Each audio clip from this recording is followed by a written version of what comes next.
creating culture inside your organization and how you show up as a leader or as the owner or the manager of your business is going to ripple throughout the organization.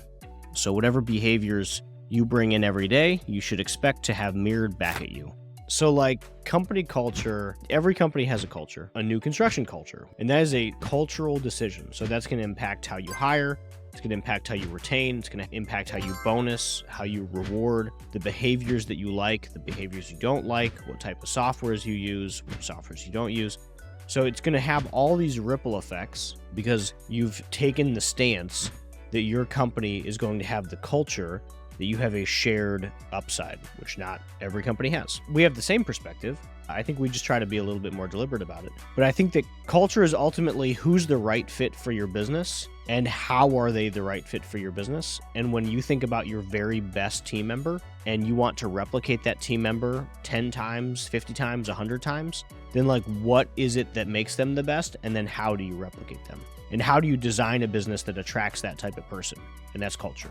Yeah, to take that even a step further, I think it comes down to also what kind of drive of people do you want in your company? Do you want people that are externally driven by money, fame, power? Or do you want internally driven people who are driven by their internal goals on, hey, I want promotion because it makes me feel better, or I want to do good, hit these markers and hit these goals. And so how do you look at, do you prefer to hire people who are monetarily driven or internally driven? What do you look for? Both. I don't know that hits culture yet though. The behaviors that you bring every day are the behaviors that your team is going to mirror. So if you come in and you scream at everybody, then other people on your team are going to scream at everybody. If you come in with a smile and crack jokes, then everyone's going to smile and crack jokes.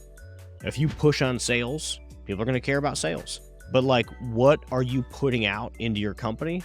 Because that's exactly what you're going to get back. Yeah, that's a fair way to verbalize it, I think. It's almost like kids.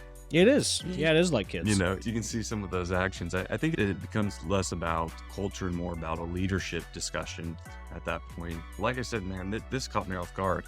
But you're right. A lot of people would view that as, hey, you don't appreciate your employees enough to give them the work-life balance of having Christmas off or the week after Christmas off. And I'd say we're in the same boat there. As we're joking about not giving Christmas Eve off.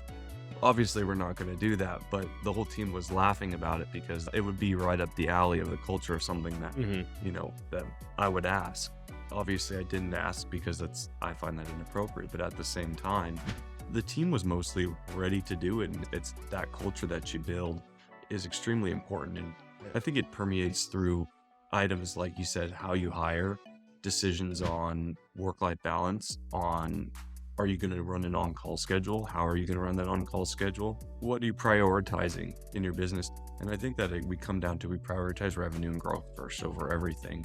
When I talk about my personal culture at the company, we definitely care about our employees a lot. We don't have the ability to offer the same things, but what we are offering is the same idea of everybody being a part of this large growth business that we all have the same end goal in mind. And I take a look a lot of times from that culture from people like the PayPal story of, I couldn't imagine not paying employees for a month. But I think that realistically, there's a few employees that would actually stay and work through if we had to do that. And I look at that as being the quintessential idea is, would your employees stay with you and work through a hardship if they knew they weren't going to get paid for a month? I don't know if we're going to even post this episode after. I feel like I'm rambling through on this one, but maybe it's good just to hear it. I don't know. Yeah, I think it's a culture, and we can call it leadership. I still think of it as culture. Culture is how you show up every day, and it's mainly driven by you, the owner, you, the leader, and it's how you show up is going to get reflected back.